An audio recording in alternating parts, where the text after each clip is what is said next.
How you doing? Good, how are you? Getting there.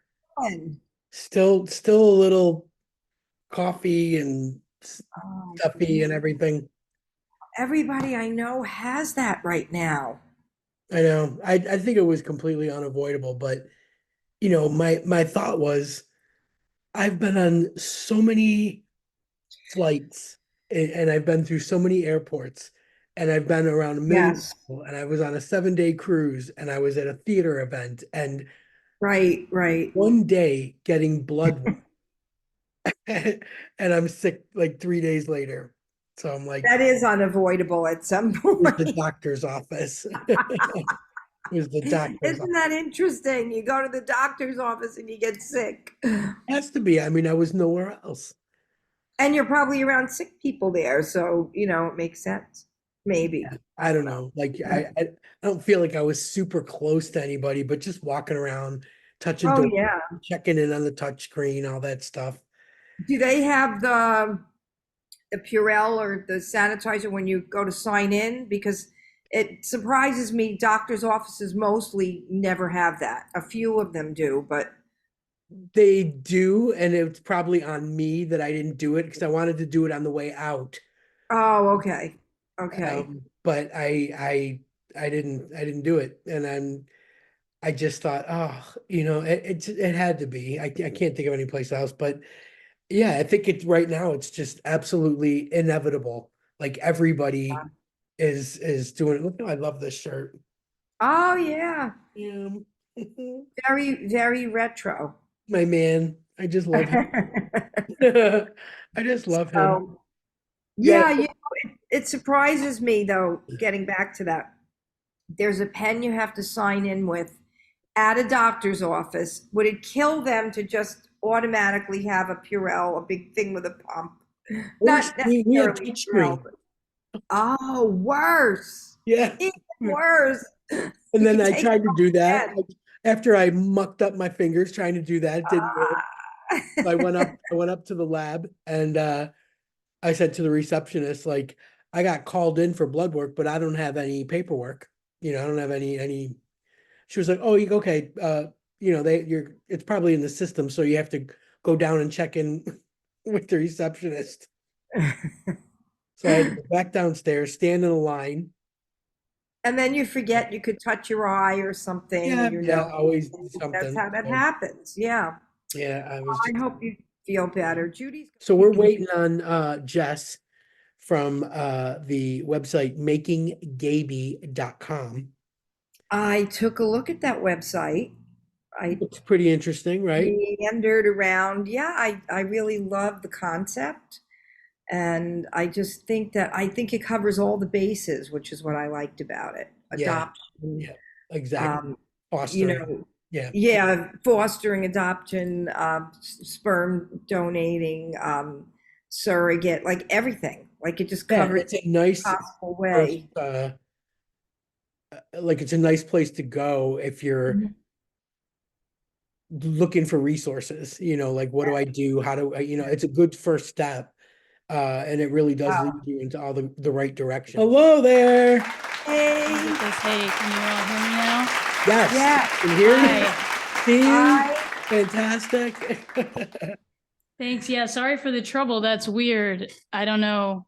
I don't Yeah. know. I don't know what to say about that, but Smart thinking though. Smart thinking. Like, I'm let paying me Google for the email, you. so they should have it working for me, but No, no problem. No problem. Believe me when I tell you, you're not the first. That we right, we right. we just catch up on life while we're waiting. It's no right on.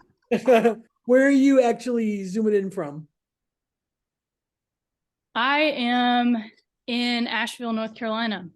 No Oh, way. Yeah. And I Bill. listened to a recent one of your recent episodes with Kristen. Kristen Thomas Yes. Chandler, Yeah, right? yeah, yeah. Or Chandler Thomas. I may be reversing. Yes. JD and I were just discussing how amazing your website is, Mhm. especially for someone taking the first step that might be a little overwhelmed. Right. You know, it's just the right amount of information about anything to help you, streamline your thoughts, Mhm. as to what you know, I don't know because my partner and I don't have children. JD does not have children, but I know so many people, that want to, and Yeah, always yeah, think, it's like, get a dog first. Make sure you find the responsibility, then Sure. go to making Gaby. That's right. That's right. Decide the Yeah. level up and decide the level because it's an enormous commitment, you know, but yes, it's also, rewarding tenfold. Um, but I think that sometimes people might not know steps, processes. Um, and then on top of that, like planning, families come in all shapes and sizes now. So can you talk a little bit about what made you start the website, what your hopes are for it, what it encompasses, and just Sure. we'll let everybody know. It's makinggaby.com. Yeah, it's makinggaby.com. Yeah, and I actually I started it last year. It kind of has started off a little bit slow. I've definitely taken my time and felt around with, what am I doing and how do I want to do this? Um, but I had the idea for it several years ago. So I have a kid who's 4, and my my wife and I spent about 7 years before we had a successful pregnancy. We oh, spent 7 years trying to conceive. So we started trying to conceive in 2012 was our first attempt.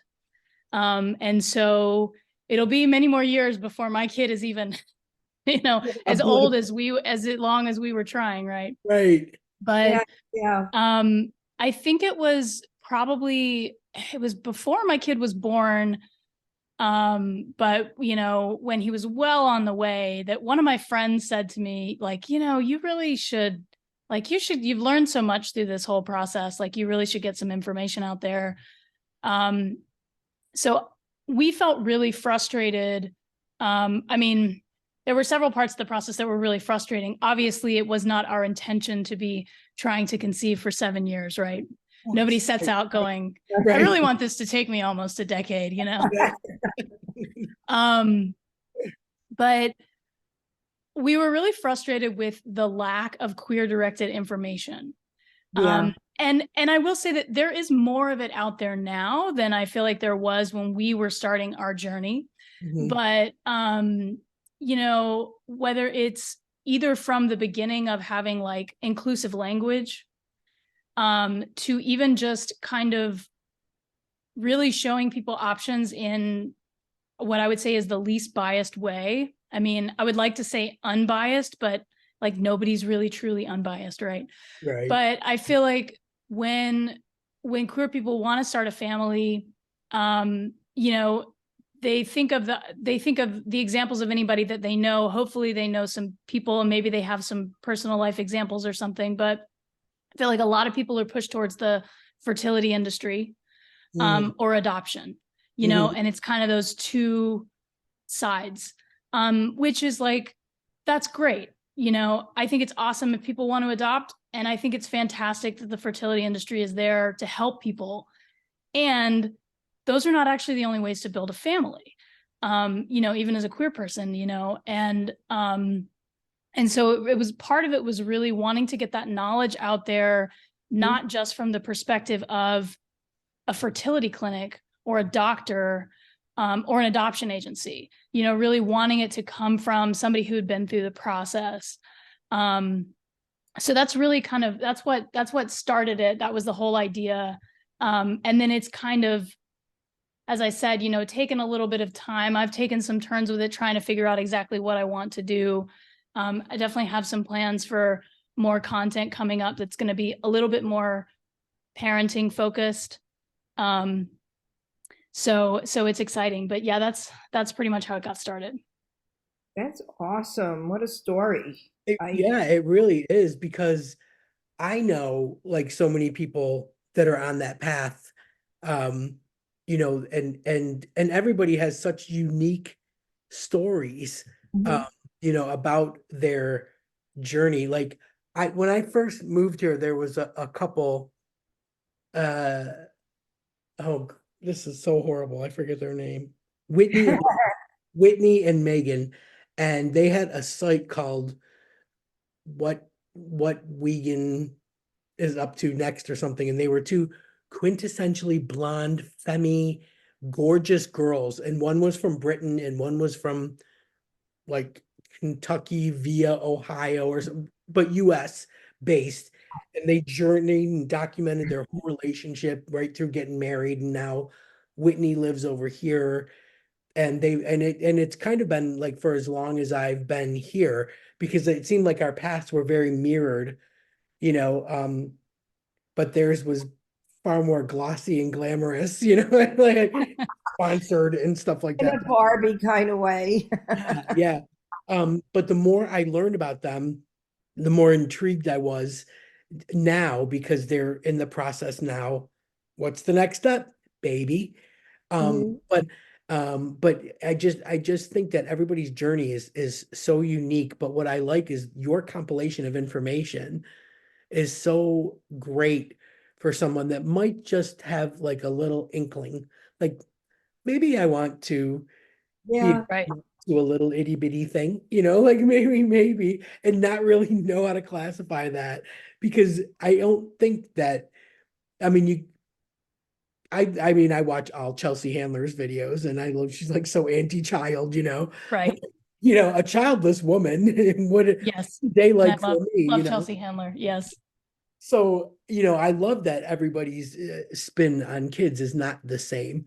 You know, it's spectacularly different. Yeah. But I honestly respect everybody's you know, choices and stuff like that. So I think that people that even are just thinking about it in the way back of their mind, it's a great place to collect information and make the right choice, Yeah. because every choice can be expensive, you know. Wow, I mean, Yeah. noodles of money, so you want to make the right choice here, you know. Yeah. And that's really the primary goal, is like giving people information so that they can start with as much information as possible. And it's tricky because obviously every different path to parenthood or consideration of that can get really be a big rabbit hole, right? Yeah, And has the yeah, potential to be really expensive. So it can be really overwhelming. But yeah, that was the goal of if people really don't have a lot of information, really aren't sure, really don't honestly have, like, I guess it's like reproductive education for queer people, right? mhm. Which is not anything that is taught It's in right, any, right. certainly in any kind of formal education. And so I think, depending on somebody's personal life story and like when they come out and when they find themselves or whatever, it's like they may just ignore sex ed because they don't need that, because it's like the like sex and conception are totally separated, right? Yeah, Right. So, but there's true. not really that area of reproduction information or family building information, even if you're not going to go the route of conception. Yes. So yeah, that was the idea, was really to bring it to, honestly kind of starting to try to target younger adults in a way. And then also having more, and by younger adults, I just mean, people who don't have a lot of information in that direction yet, who are just starting to think about it, like you're saying. And then also having some more in-depth information for people as they get into it more, or if people are finding the site and they do already know like what a lot of the options are, and they just really want to kind of dive into um, tips and tricks and different options within the avenues that they already know they want to pursue. Mhm. Um, and I mean, I've learned a lot about things in the process. I obviously brought a lot of my own life story to it, just my own life experience to it. But I also have included a lot of things on the site that obviously were not my path to parenthood, like for instance, adoption. So I've learned a lot along the way of researching and creating the site, and kind of with this whole project of what the options are for queer people. And it's focused on, I should say, because I know you're in England, right? It's focused on the And she's States. in Florida. So, Okay. yeah, Got it. yeah. So yeah, the information is focused on the States. It's you know, I try to just be really transparent about that. I'm sure there could be some connections here and there, and I follow several folks. I actually follow several folks in Britain as well, who have, you know, who are in the process of becoming parents or considering it. And so that's a little bit different because the healthcare system is completely different, right? Completely different. Yes, yes. I But think, hopefully there's some overlapping info with procedures and things. You yeah, know? I think that's the nice thing about what it does is lead people to further educate themselves.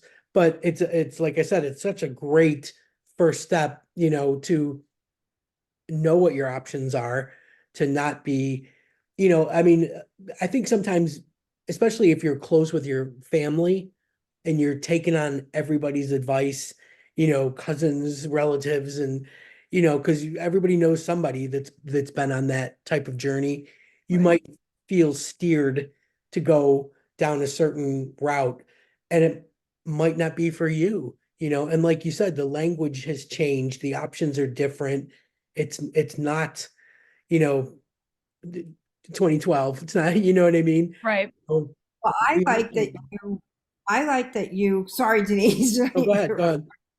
uh, that first of all, you were all inclusive with all the different types of ways that you could start a family. And I actually did go through infertility or fertility treatments and that whole journey, but I was married to a man at the time, so it was that part was different. Right.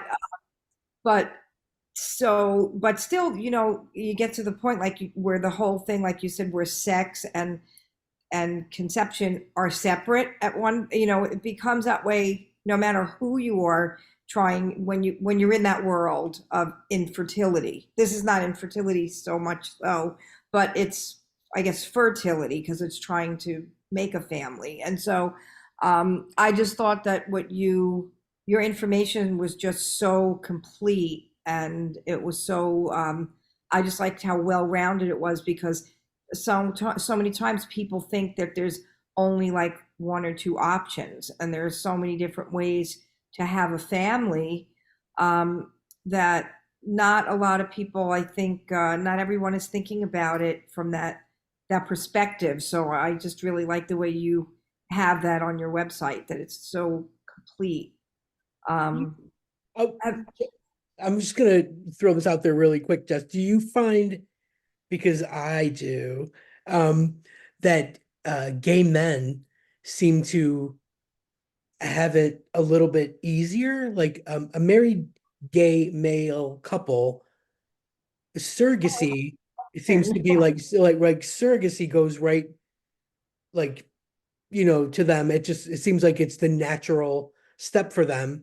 Finding a baby carrier, or adoption. And I mean, I follow so many gay dads on threads, and their journey seems, and I shouldn't say this because there's two men over here that are like reality TV stars, and they went through a grueling process. Like they had their Mhm. surrogate, but she was having a hard time getting pregnant. Mhm. So they went through quite the like 3-year journey or whatever before they were blessed with their twins. But it just, and maybe they just leave out that part, but it just seems like it's not that difficult for them to take that step to start a family. Well, I think like yes and no. I mean, I think that I mean, I also know, several gay guys who, yes, are either adoptive parents or have chosen surrogacy. I think that there can be some wrinkles for gay men, though. I mean, surrogacy in and of itself is like the most expensive route. Yeah. So, you know, the folks who can afford that and really want to have biological ties to their kids, Right. sure, you know, in a certain way, that's, you know, that's great for them that they have that option and they have that privilege. But there's also a lot of gay men who just simply cannot afford that. Right. Right. And then I think, you know, even with adoption, like, yeah, I actually there's this really cool couple that I'm following on Threads now that they happen to be doing international adoption. And I don't actually think they're from the US. I think they may be from England as well, but they you know, and that's like an option, but like, hey, international adoption is also really expensive in the realm of adoption. That's a Yeah. more expensive option. I think that I certainly do not mean to single out gay men in this way, but I just happen to be messaging with someone about this. I do know that for some men who want to have biological ties to their children, if they're HIV positive, or if they ever were HIV positive, that presents a challenge for Okay. them to safely conceive. And there are ways that can be done, but it ends up being there ends up potentially being legal challenges to that, or you know, some regulations that may bar them from basically providing their sperm to a surrogate for pregnancy, you know. They can barely donate blood, you know? Yeah, and there are also like with the different, you know, HIV medications, it's a little bit of a different story now for a lot of people who don't have it in any kind of transmissible levels anymore, or it's not detectable. There's also certain ways that, from what I've read, and I will say that I need to do more research on this to be able to say confidently. So like, I am not saying this as a doctor, but there is a way that you can wash sperm to remove so that you're removing parts of the semen so that it is actually then safe because any potential virus is removed from it. But obviously that's a different step. And if that's a consideration, then that needs to be something to be accounted for. But I mean, I do think in a certain way, I think you're right that gay men, there are less options for them. So there's less to choose from, you know, in that way. They're either going to go the route of surrogacy or they're going to go the route of adoption. Whereas I think for, you know, women or people with ovarian anatomy who are interested in conceiving, there are a lot more options. And, you know, do you want to try at home?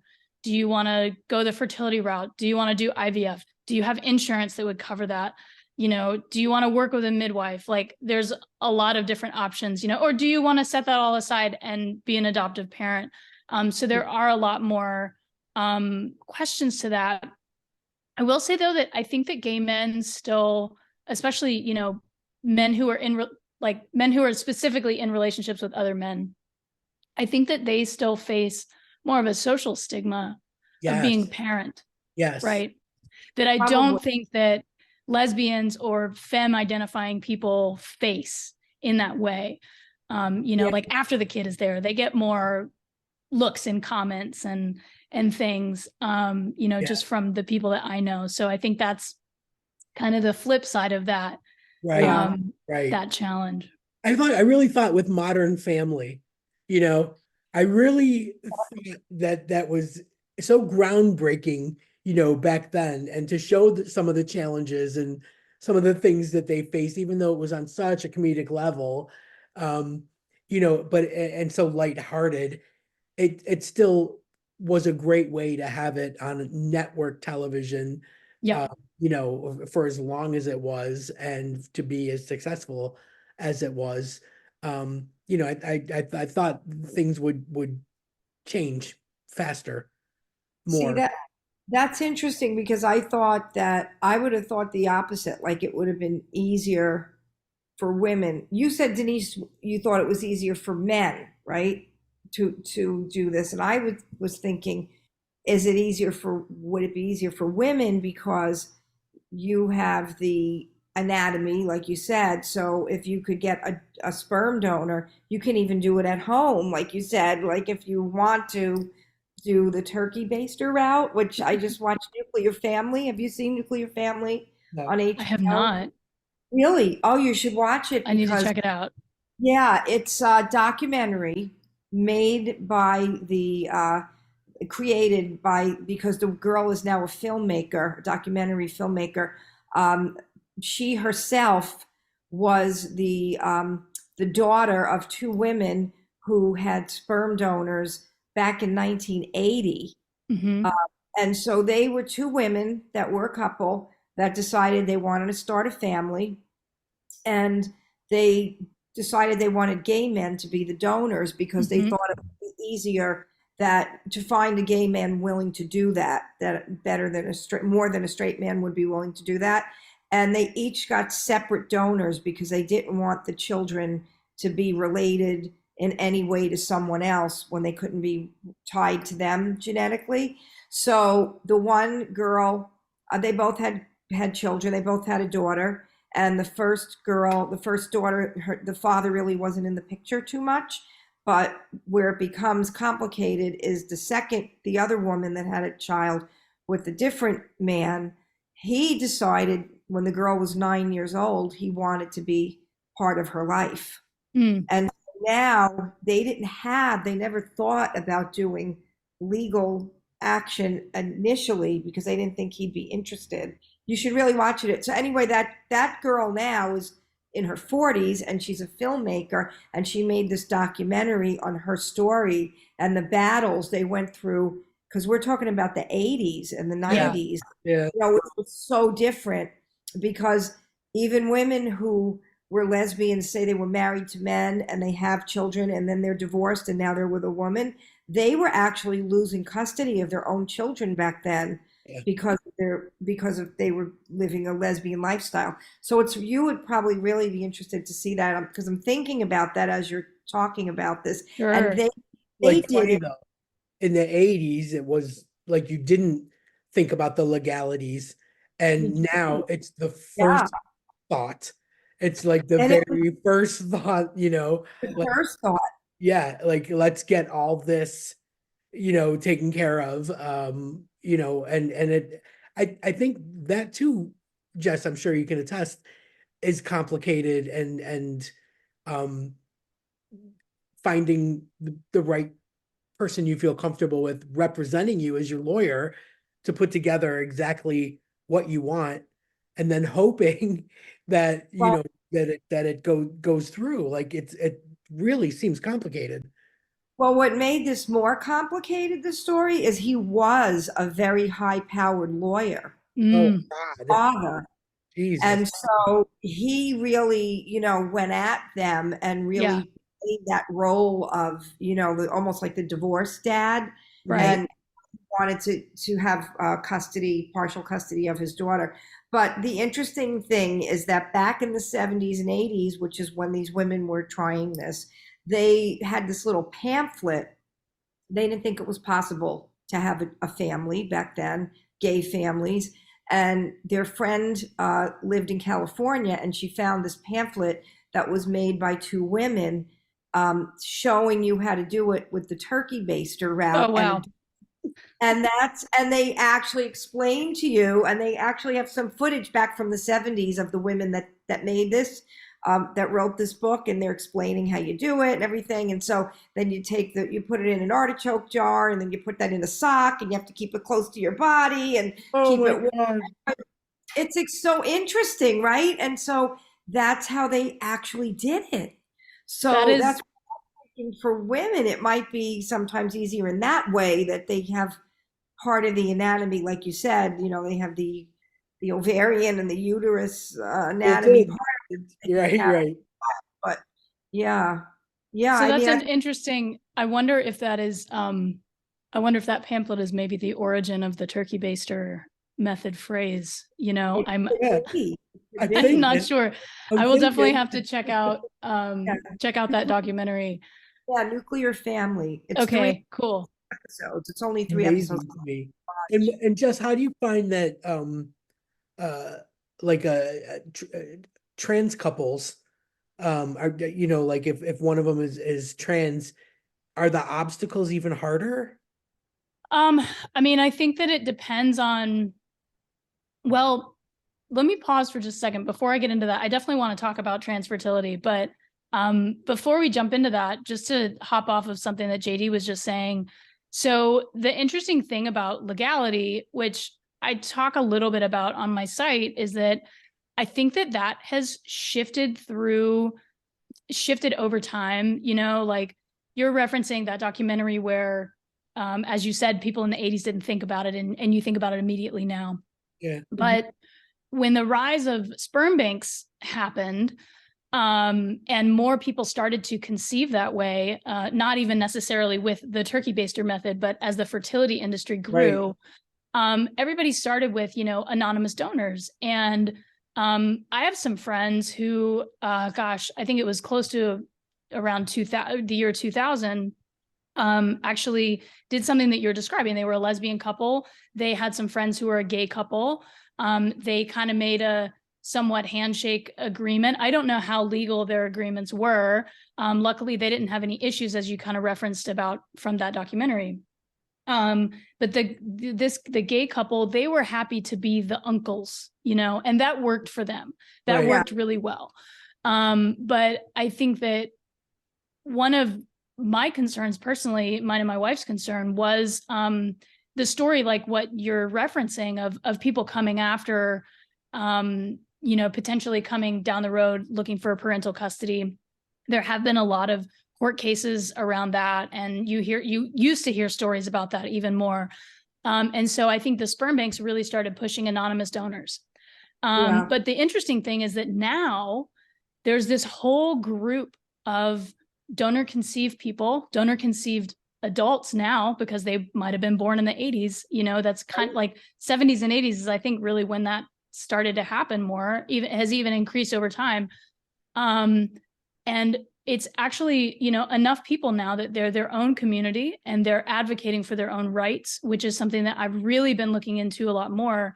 Oh, And the interesting thing about that is that it kind of turns out that, like, that push towards completely anonymous donors, it also has its own pitfalls, right? It also has its own risks, you know, kids not being able to have any kind of knowledge of their genetic parent, Right. not being able to ever history. Yeah. contact their genetic parent Right. if that person was completely anonymous, and totally understanding from the recipient parent's perspective that they would want it that way for the very reason that you just talked about, you know, for to know that you have custody. And because queer people, you know, as you mentioned, lesbian women would have custody taken away, you know, even as you said, even children that they gave birth to from heterosexual relationships, and then they came out as queer, and then they lost custody of their kids. I mean, that definitely happened. That wasn't just like a one-off thing. That happened to, unfortunately, many people. And like, so as I understand why people went the direction of anonymous donors,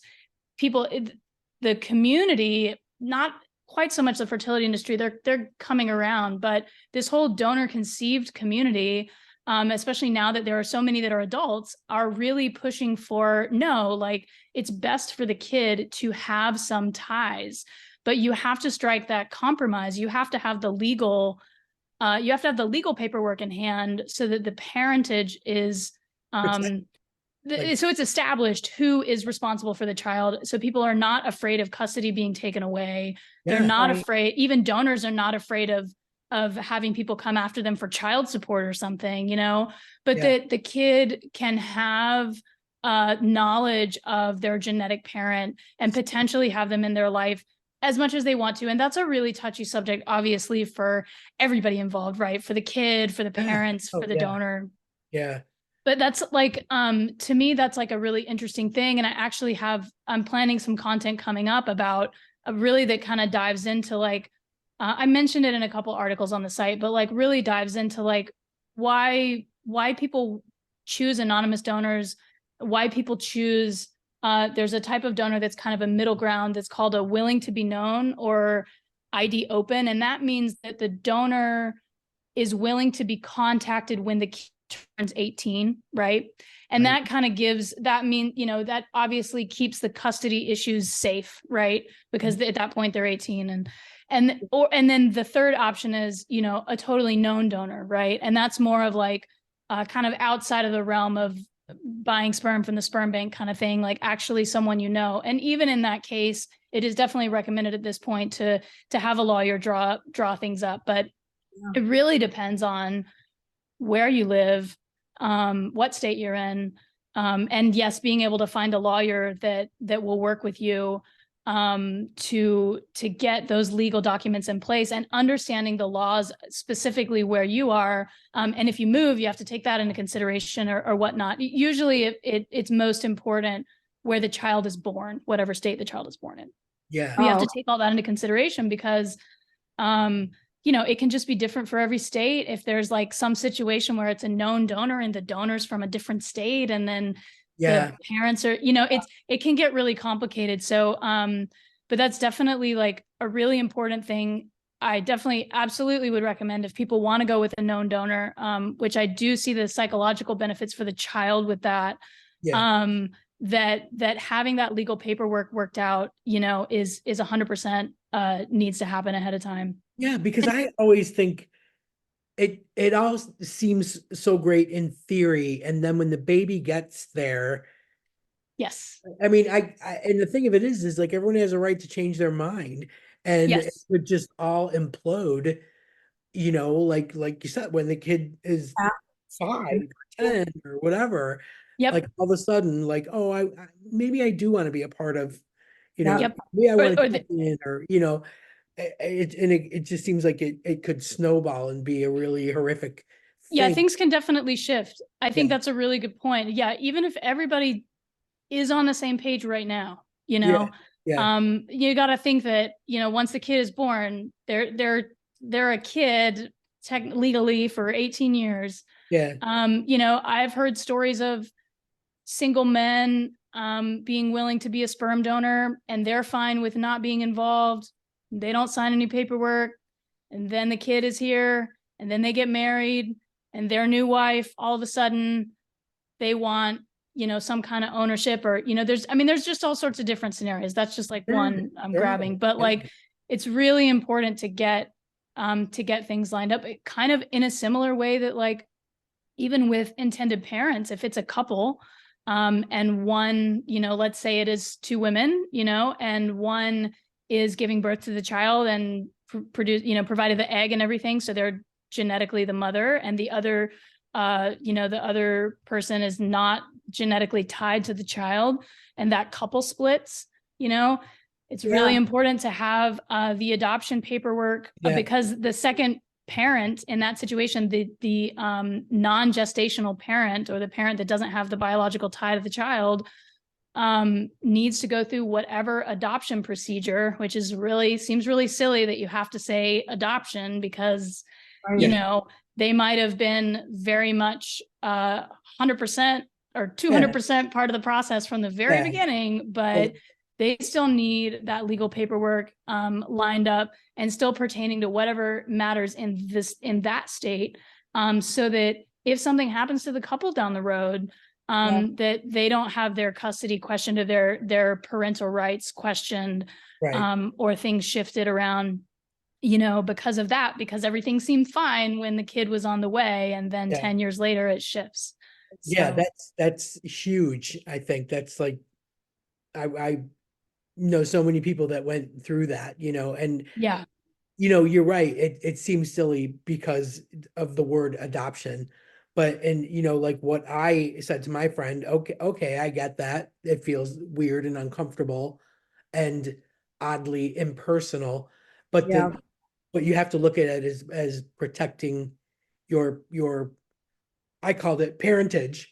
Like it's protecting your parentage. You know Absolutely. what I mean? Yeah. Well, the So interesting thing in that story is just that, like back then there was no gay marriage that was not legal. Right. So they were, when they went into court, they went into family court at the insistence of the father, the sperm donor, and the other mom couldn't be in the courtroom, and she had to wait outside, peeking through a little space she was able to look through because they covered the window with paper, trying to see what was happening for her own life and her own family, Yeah. because there were rights back then. And the interesting thing was they did have him in her life, like when they were like 5 years old, when they started going to school, the two little girls, and they knew people had fathers, they were like, well, who's our daddies, and Right.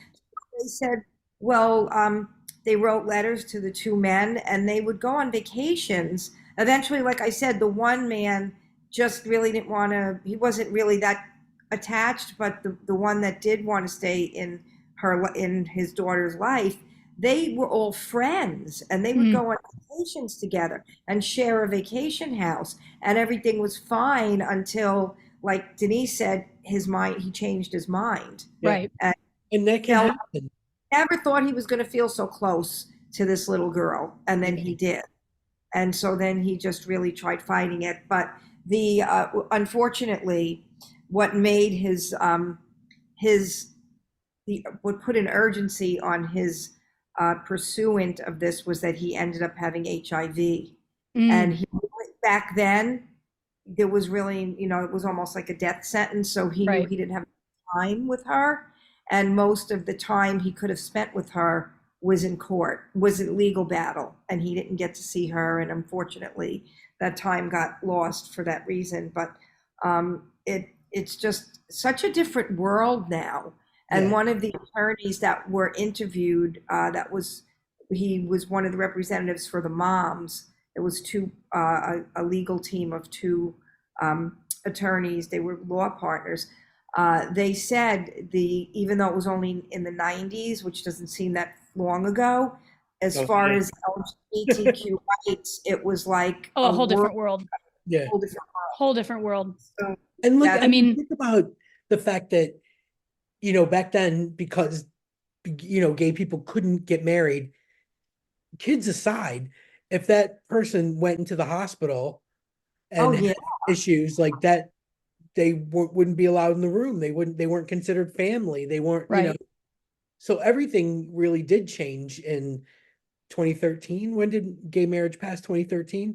I think it was 2015. The Supreme Court thing was 2015. 15, right. Okay. Yeah. So that, like for a lot of us then, that was one of the most important things. Absolutely. That was one of the things that, like, I couldn't get past the fact that if something happened to my partner, that I wouldn't be considered. I wouldn't get information. I wouldn't be able to see, like, because I'm like a total worrywart. So I always go to the worst case scenario. And that was the worst case scenario for me. But I get that people that, that have even bigger families, not just two of them, but bigger families, kids, whatnot, all of a sudden, like, all that stuff it's at the forefront of your maternal, paternal, instincts that kick in. You want your parental rights protected. You want your medical, abilities protected. And it's so huge, and so when we jump it back, I feel like back and forth, jump into the trans thing. Yeah. The amount of legalities that a trans person has to go to themselves, name changes, document changes, and and then to like I said, add that on top of this kind of family law legal stuff is tremendous. Like, the mental acuity and strength that you have to have. It's absolutely incredible. Like, honestly, it's so much respect, unbelievable. So do you get a lot of people like trans making inquiries?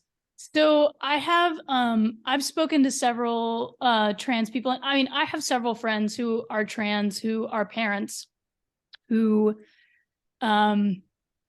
became parents before coming out as trans. Right. Yep. And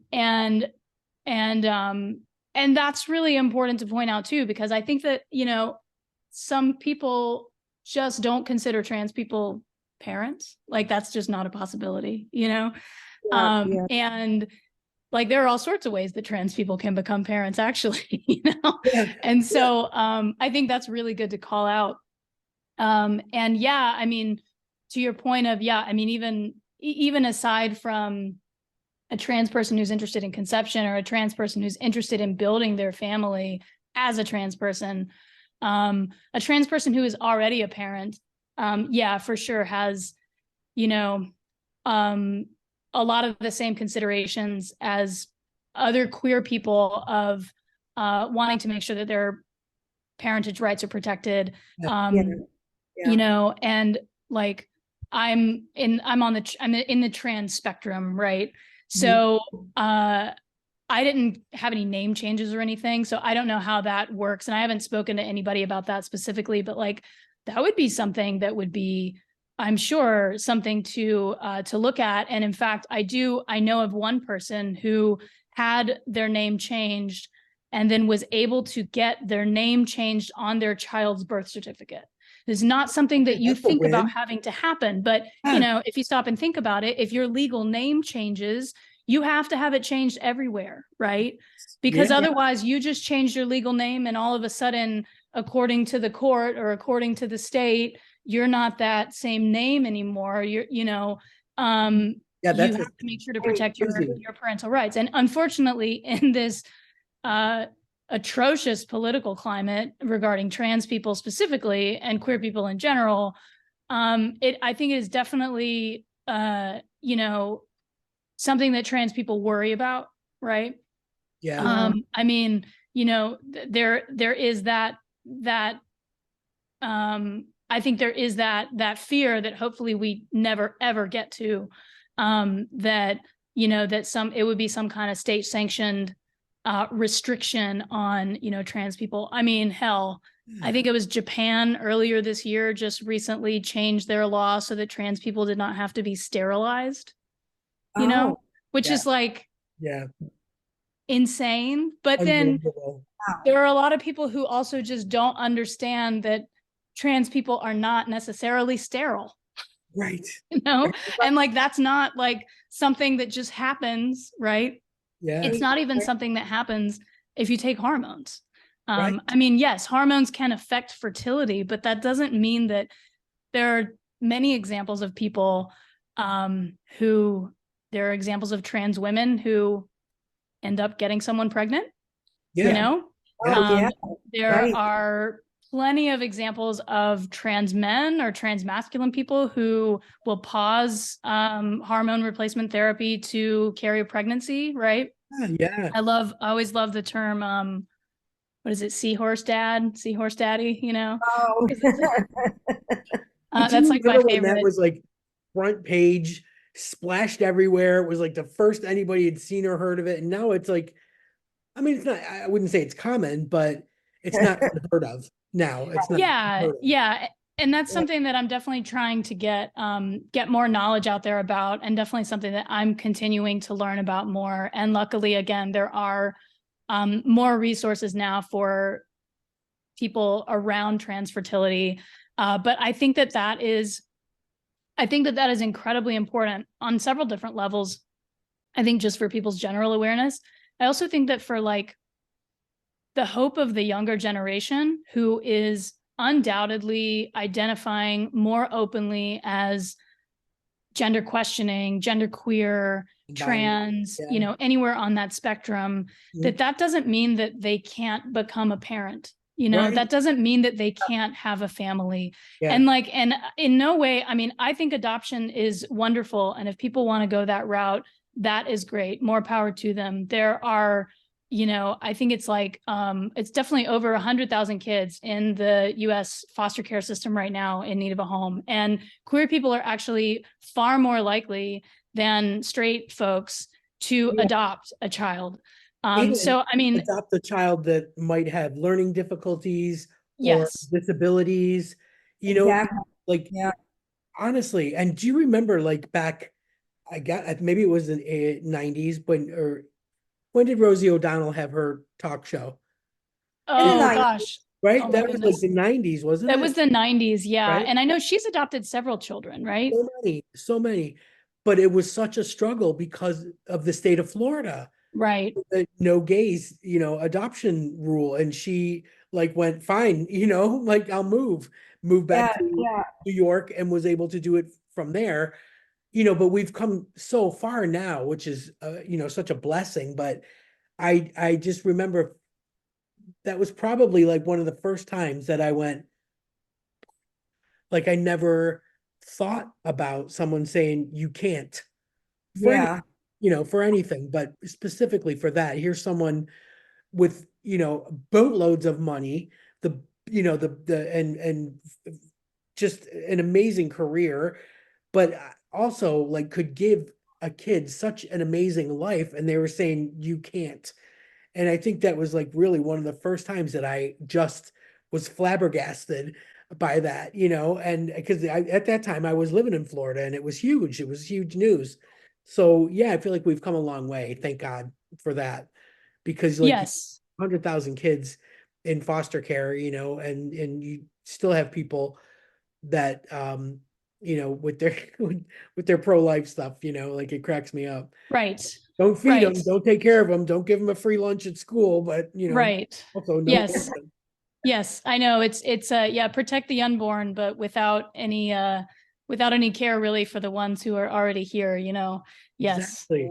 Yeah. I think people, like you that are championing it, and you're making it easier for people to, have their resources in one place to do, to take that first step, but also to learn along the way.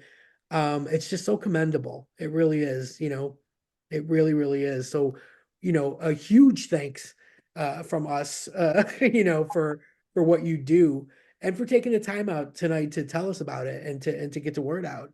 Yeah, well, thank you. Thank you very much for inviting me on. I'm just working right now on trying to let people know that the site is there and the resources are there, and marketing is really not my forte. So I'm like really, really trying, but I've been Yeah, but this experimenting is with some different that was things. one of the reasons we do what we do, because Yeah, we want to help with that, and we are we're creating our following too. And I think that everybody that gets to learn a little something, just from watching a YouTube video or listening to a podcast, like it's sure. easy, it's easier. You're not opening books and sitting in libraries and everything. It's right there. It's at your face. Right. Yeah. Well, it's one of the beautiful things I think about the queer community is, I think a lot of people, once they find that queer community and are comfortable in it, understand that we all help each other out, with resources, trying to do what we can to just support each other in every way that we can, whether that's through, information or supporting queer owned businesses or Yep. in any Projects. way, Yeah. because and that's one of the beauties of it's one of the beauties of technology, right, is that Yeah. Oh, we yeah. can be in this virtual room together, right? Exactly. Exactly. That's why we love what we do. We can do it from two different countries. That's right. Yes, Amazing. Dates, everything. Yeah. It is. Well, Jess, thank you so, so much. We'll let everybody know, go to makinggayby.com. that's right. Yeah, if you're remotely interested, and if you need to get with either one of us, we'll put you in touch with Jess, or I'm sure there's ways for people to reach out to you through the website. Yeah, So there are definitely ways to reach out through the website. We've got the Instagram link is on the site. There's a contact form on the site that goes directly to my email. So yes, please, yeah, check it out and reach out. I'm happy to meet people, and thank you again for the opportunity to chat tonight. It's been great to get to know both of y'all a little bit. very Yes, nice. thank you. Thank you. We appreciate Yeah. it. Have a great night. I like that. Okay. Bye. Bye. Take care. Why do you always run? Like, never stop chasing your dreams. The love you We drank once way knew. too much You're whiskey. addicted to her touch. That's Yeah, see? and See? I confess, my addiction is you.